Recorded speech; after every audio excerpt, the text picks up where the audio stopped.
بسم اللہ الرحمن الرحیم۔ محترم سامعین، آج ہم آپ کی خدمت میں امام زمانہ علیہ السلام کی غیبت صغریٰ کے دوران لوگوں کا اپنی حاجات کے لیے آپ سے رابطے اور آپ کی جانب سے برآمد ہونے والی توقیعات کا ذکر کریں گے۔ کتاب غیبت طوسی کے مطابق شیخ موثق ابو عمر عامری سے روایت ہے کہ ایک مرتبہ ابن ابی غانم قزوینی اور شیعوں کے ایک گروہ کے درمیان امام زمانہ علیہ السلام کے متعلق بحث ہوئی۔ ابن ابی غانم قزوینی نے کہا کہ امام ابو محمد عسکری نے وفات پائی اور انہوں نے کوئی اولاد نہیں چھوڑی، تو گروہ شیعہ نے ایک خط اس کے متعلق لکھ کر ناحیہ مقدسہ کی طرف روانہ کیا اور اس خط میں بتایا کہ آپ کے وجود کے متعلق یہاں یہ بحث ہے۔ اس خط کے جواب میں خود امام زمانہ علیہ السلام کے ہاتھ کی لکھی ہوئی یہ تحریر برآمد ہوئی۔ بسم اللہ الرحمن الرحیم۔ اللہ تعالی ہمیں اور تمہیں دونوں کو ضلالتوں اور فتنوں سے محفوظ رکھے اور ہمیں اور تمہیں دونوں کو روح یقین عطا فرمائے۔ تم لوگوں کے دلوں میں جو اپنے والیان امر کے متعلق شک ہے تو یہ خود تمہارے لیے مضر ہے، ہمارے لیے نہیں۔ اس کا گزند تمہیں پہنچے گا، ہمیں نہیں، کیونکہ اللہ ہمارے ساتھ ہے اور ہمیں کسی کی ضرورت نہیں۔ حق ہمارے ساتھ ہے۔ اب جو ہمیں چھوڑ کر بیٹھ رہے ہیں ہمیں اس کی پرواہ نہیں۔ ہم لوگوں کو ہمارے رب نے بنایا ہے اور خلق بعد میں ہماری بنائی ہوئی ہے۔ اے لوگو، تمہیں کیا ہو گیا ہے؟ تم کیوں شک و حیرت میں مبتلا ہو؟ کیا تم لوگوں نے اللہ کا یہ قول نہیں سنا ہے کہ اے اہل ایمان، اطاعت کرو اللہ کی، رسول کی، اور جو تم میں سے اولی الامر ہیں ان کی بھی اطاعت کرو۔ کیا تم یہ نہیں جانتے کہ اس کے لیے احادیث صحیحہ وارد ہوئی ہیں جن میں تمہارے گزشتہ اور آئندہ ائمہ کے لیے بتایا گیا ہے؟ کیا تم یہ نہیں دیکھتے کہ حضرت آدم تا امام حسن عسکری علیہ السلام جن کی وفات ہوئی ہے، اللہ نے پناہ گاہیں بنا دی ہیں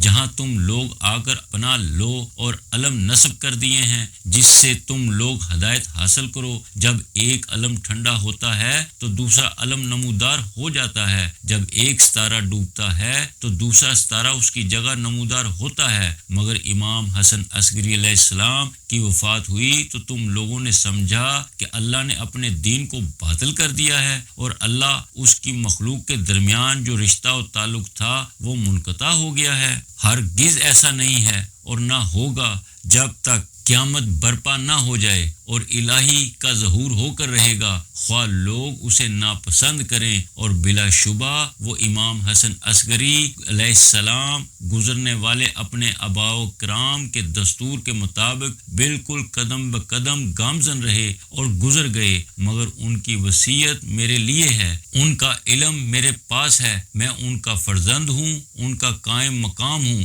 ان کی قائم مقامی کے متعلق ہم سے وہی الجھے گا جو کافر اور منکر ہوگا۔ اگر اللہ کا یہ حکم نہ ہو جاتا کہ اللہ کا راز ظاہر نہ ہو اور نہ اس کا اعلان ہو تو میری امامت اس طرح ظاہر ہوتی جس کو دیکھ کر تمہاری عقلیں دنگ رہ جاتی اور تمہارا یہ سارا شک و شبہ دور ہو جاتا، مگر جو اللہ چاہتا ہے وہی ہوتا ہے اور ہر کام کے لیے ایک وقت مقرر ہے۔ تم لوگ اللہ سے ڈرو اور ہمیں تسلیم کرو اور یہ امر امامت ہماری طرف پلٹاؤ، کیونکہ صدور اور ورود سب ہمارے لیے ہے، اور وہ بات جو تم سب سے پوشیدہ رکھی گئی ہے اس کے انکشاف کی کوشش نہ کرو۔ نہ تم لوگ دائیں کی طرف مڑو نہ بائیں کی طرف مڑو، بلکہ مودت کے ساتھ سنت واضح اختیار کرو اور سیدھے ہماری طرف آؤ۔ یہ نصیحت ہم نے تمہیں کی اور اللہ ہم پر بھی اور تم پر بھی گواہ ہے، اور اگر ہمیں تمہاری اصلاح کی خواہش نہ ہوتی، ہمیں تم سے ہمدردی نہ ہوتی، ہمیں تم پر ترس نہ آتا تو ہم تم لوگوں سے اس وقت مخاطب نہ ہوتے اور خاموش ہی رہتے۔ جس طرح ہم نے اس ظالم و سرکش سے کوئی جھگڑا نہیں کیا جو اپنی کجروی میں بہا جا رہا ہے، اپنے رب کا مخالف ہے، اس شے کا دعوے دار ہے جو اس کے لیے نہیں ہے، اور جن کی اللہ نے اطاعت فرض کی ہے ان کے حق کا منکر ہے، وہ ظالم ہے، غاصب ہے۔ اور اسی سلسلے میں میرے لیے بنت رسول کی سیرت بہترین نمونہ عمل ہے۔ وہ جاہل اپنی بدعمالی سے تباہ ہوگا اور کافر ان قریب جان لے گا کہ آخرت کا گھر کس کے لیے ہے۔ اللہ تعالی ہمیں اور تم لوگوں کو مہلکوں برائیوں اور ہر طرح کی آفات و بلیات سے محفوظ رکھے، کیونکہ وہی مالک و مختار ہے اور ہر شے پر مکمل قدرت رکھنے والا ہے۔ وہ ہمارا اور تمہارا سب کا والی، محافظ اور نگہبان ہے۔ اور جمیع اوصیاء، اولیاء اور مومنین پر سلام ہو، اور اللہ کی رحمتیں اور برکتیں ہوں، اور حضرت محمد اور آپ کی آل پر درود و سلام ہو۔ اسی طرح احمد بن اسحاق سے روایت ہے کہ ان کے پاس ایک مرتبہ ان کے اصحاب میں سے کوئی شخص آیا اور اس نے کہا کہ جعفر بن علی نے ان کو ایک خط لکھا ہے اور اس میں اپنا تعارف کرایا ہے اور دعویٰ کیا ہے کہ اپنے والد کے بعد وہی قائم مقام ہے اور اس کے پاس حلال و حرام بلکہ وہ تمام علوم ہیں جن کی لوگوں کو ضرورت ہے۔ احمد بن اسحاق کا بیان ہے کہ جب میں نے جعفر کذاب کا خط پڑھا تو امام زمانہ علیہ السلام کو خط لکھا اور جعفر کذاب کے خط کو اپنے خط کے ساتھ لفافے میں ڈال دیا تو آن جناب کی طرف سے میرے پاس یہ جواب آیا، بسم اللہ الرحمن الرحیم، اللہ تم کو زندہ و سلامت رکھے، تمہارا خط ملا اور وہ خط بھی جو تم نے لفافے میں رکھ دیا تھا۔ میں اس کے مضمون پر مطلع ہوا، اس میں جگہ جگہ تضاد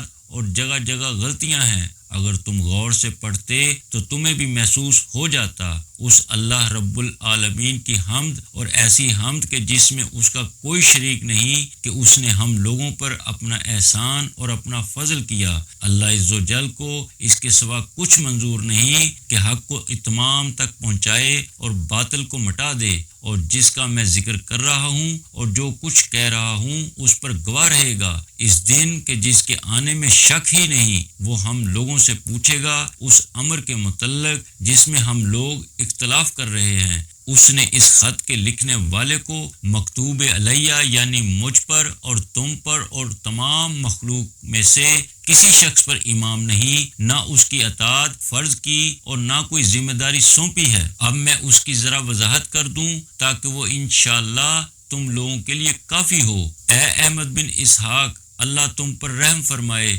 سنو، اللہ نے کسی مخلوق کو بیکار خلق نہیں کیا اور نہ خلق کرنے کے بعد اس نے محمل چھوڑ دیا، بلکہ ان سب کو اس نے اپنی قدرت سے خلق کیا، انہیں کان دیے، آنکھیں دیں اور دل و دماغ عطا فرمائے۔ پھر اس نے انبیاء کو خوشخبری دینے والا اور ڈرانے والا بنا کر ان کے پاس بھیجا تاکہ وہ لوگوں کو اللہ کی اطاعت کا حکم دیں اور اس کی نافرمانی سے منع کریں۔ اپنے خالق اور اپنے دین کے متعلق جو کچھ یہ لوگ نہیں جانتے وہ انہیں بتائیں، اور ان انبیاء پر صحیفے نازل فرمائے اور ان کے پاس فرشتے بھیجے تاکہ عوام الناس اور ان کے درمیان فرق رہے اور انبیاء کا عام لوگوں پر فضل و شرف ثابت ہو۔ اور پھر انبیاء کو معجزات و کرامات عطا کیے اور بہت سی نشانیاں عطا فرمائیں، چنانچہ ان میں سے کسی کے لیے آگ کو ٹھنڈا کر دیا اور اس کو اپنا خلیل بنا لیا، کسی سے کلام کیا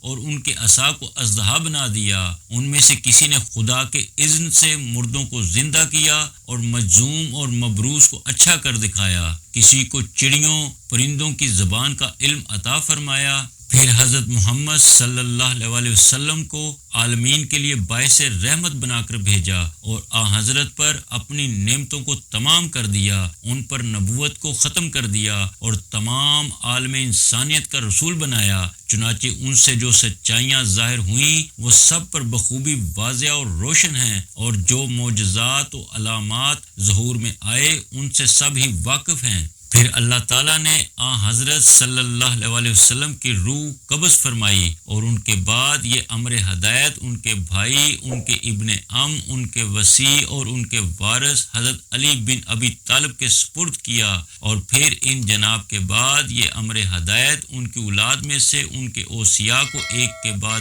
ایک سونپا گیا تاکہ ان حضرات کے ذریعے سے وہ اپنے دین کو زندہ رکھے اور اپنے نور کو درجہ اتمام تک پہنچائے، اور ان اوصیاء اور ان کے بھائیوں اور بنی امال اور قرابت داروں کے درمیان واضح فرق رکھا تاکہ حجت خدا اور غیر حجت خدا اور امام و معلوم میں امتیاز کیا جا سکے، اور وہ اس طرح کہ ان اوصیاء اور ائمہ کو گناہوں سے پاک اور ہر عیب سے منزہ، ہر پلیدگی سے دور رکھا، اور انہیں اپنے علم کا خزانہ دار اور اپنے حکمت کا امین اور اپنا رازدار بنایا، اور معجزات و دلائل سے ان کی تائید فرمائی، اور اگر ایسا نہ کرتا تو تمام لوگ برابر ہو جاتے اور سب لوگ صاحب امر الہی ہونے کا دعویٰ کرتے، پھر حق و باطل میں کوئی تمیز اور عالم و جاہل کی کوئی شناخت نہ رہ جاتی۔ اس شخص نے یہ دعویٰ کر کے اللہ پر افتراء اور جھوٹ کا الزام لگایا ہے۔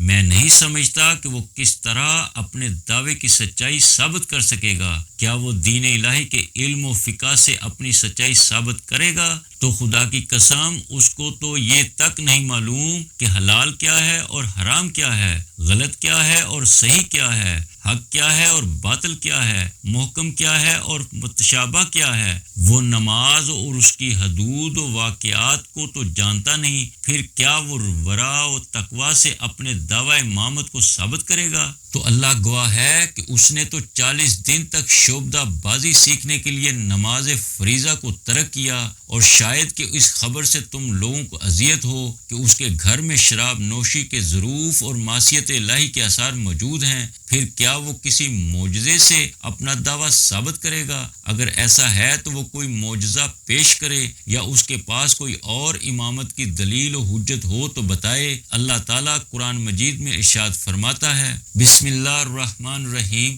حامیم، یہ خدائے عظیم کی نازل کی ہوئی کتاب ہے۔ ہم نے آسمان اور زمین اور ان کے درمیان کی تمام مخلوقات کو حق کے ساتھ اور ایک مقررہ مدت کے ساتھ پیدا کیا ہے، اور جن لوگوں نے کفر اختیار کر لیا وہ ان باتوں سے کنارہ کش ہو گئے ہیں جن سے انہیں ڈرایا گیا ہے۔ تو آپ کہہ دیں کہ کیا تم نے ان لوگوں کو دیکھا ہے جنہیں خدا کو چھوڑ کر پکارتے ہو؟ ذرا مجھے بھی دکھاؤ کہ انہوں نے زمین میں کیا پیدا کیا ہے، یا ان کی آسمان میں کیا شرکت ہے۔ پھر اگر تم سچے ہو تو اس سے پہلے کی کوئی کتاب یا علم کا کوئی بقیہ ہمارے سامنے پیش کرو، اور اس سے زیادہ گمراہ کون ہے جو خدا کو چھوڑ کر ان کو پکارتا ہے، جو قیامت تک اس کی آواز کا جواب نہیں دے سکتے ہیں اور ان کی آواز کی طرف سے غافل بھی ہیں۔ اور جب سارے لوگ قیامت میں محشور ہوں گے تو یہ معبود ان کے دشمن ہو جائیں گے اور ان کی عبادت کا انکار کرنے لگیں گے۔ تو اللہ تمہیں توفیق دے، اس ظالم سے پوچھو جو میں نے تمہیں بتایا ہے، اور اس کا امتحان لو، اور قرآن مجید کی کسی ایک بھی آیت کی تفسیر اس سے دریافت تو کرو، یا نماز فریضہ کے حدود کیا ہیں یہ دریافت کر کے دیکھ لو کہ اس میں کیا واجب ہے، تاکہ تمہیں اس کا حال اور علمی قابلیت کا پتہ چل جائے اور تمہیں اس کے نقص و عیب کا پتہ چل جائے۔ اللہ تعالیٰ نے حق کو اس کے اہل میں محفوظ کر دیا ہے اور اس کو اس کی اصل پر رکھا ہے، اور اللہ کو یہ منظور نہیں کہ امام حسن علیہ السلام اور امام حسین علیہ السلام کے بعد امامت کا عہدہ 2 بھائیوں کو ملے۔ اور جب اللہ عز و جل ہمیں بولنے کی اجازت دے گا تو حق ظاہر ہوگا اور باطل مرجھا جائے گا، اور میں اللہ سے کفایت چاہتا ہوں، پس وہ میرے لیے کافی ہے اور بہترین وکیل ہے، اور اللہ محمد و آل محمد پر اپنی رحمت نازل فرمائے۔ محترم سامعین، ظہور امام مہدی علیہ السلام کے حالات سے آگاہی کے سلسلے میں اب تک کے لیے بس اتنا ہی۔ انشاءاللہ ہم مزید معرفت و آگاہی کی ویڈیوز کے ساتھ دوبارہ حاضر ہوں گے۔ تب تک اپنا، اپنے دوستوں اور عزیز و قارب کا خیال رکھیے گا۔ والسلام۔